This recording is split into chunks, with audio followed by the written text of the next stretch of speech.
బుయ్ బుయ్ bus వస్తుంది, దూరం దూరం జరగండి, ఆగినంక ఎక్కండి, ఎమ్మెల్యేలంతా జడవద్దు, బస్సుకు బేకులు బాగలేవు, ఇన్సూరెన్స్ మాస్తుంది, ఇసమంతన్న బుగులొద్దు, సల్ల జంటలు పట్టద్దు, సల్లని నీళ్లు తాగిస్తాడు. ఏంది పాటను మొత్తం తికమక వేసి వాడుతుంది అనుకుంటున్నారులే.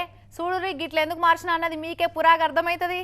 నందమూరి నటసింహం బాలయ్య సార్ అంటేనే బ్రేకు లేని బుల్డోజర్. ఆయన ఎవరికన్నా ఎదురు పోయినా వాళ్ళకే రిస్కు, ఎవరన్నా నటసింహానికి ఎదురు వచ్చినా వాళ్ళకే రిస్కు.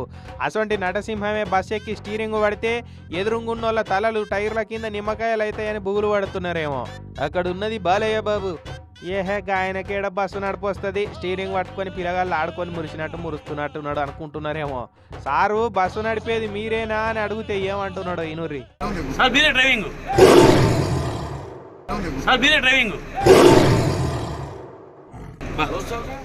అది ఇన్నరా ఆ క్వశ్చన్ అడిగినందుకు సింహం ఎట్లా గుడ్లు తెరిచి గర్జిస్తున్నదో.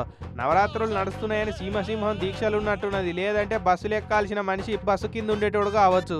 అయితే ఏపీ అసెంబ్లీ దగ్గర డిఎస్సి అభ్యర్థులకు నియామక పత్రాలు అందజేసే కార్యం పెట్టిరు కదా.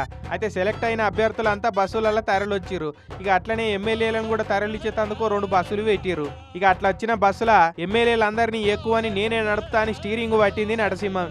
ఇక చూడురి బాలయ్య స్టీరింగ్ పట్టిండంటే మనం అంత టికెట్ కొనక ముందే ఇన్సూరెన్స్ పాలసీలు యాక్టివ్లు ఉన్నాయో లేదో చెక్ చేసుకోవాలని లోపల భయపడకుండానే జోకులు వేసుకున్నారట ఎమ్మెల్యేలు.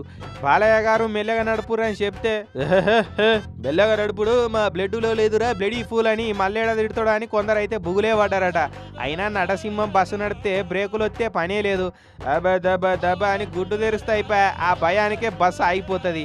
సింగిల్ సిటికేస్తే రైలే వెనక పోయింది. ఇక బాలయ్య సూపు చూస్తే బస్సా కదా అని ఇక మస్తు మంది ఆడున్నోళ్ళు మజాకులు చేసుకున్నారట. బాలయ్య సార్ కూడా అందరితోటి మజాకులు చేసుకుంటా మంచిగానే స్టేజ్ కాడికి తీసుకుపోయిండట ఇక బస్సును.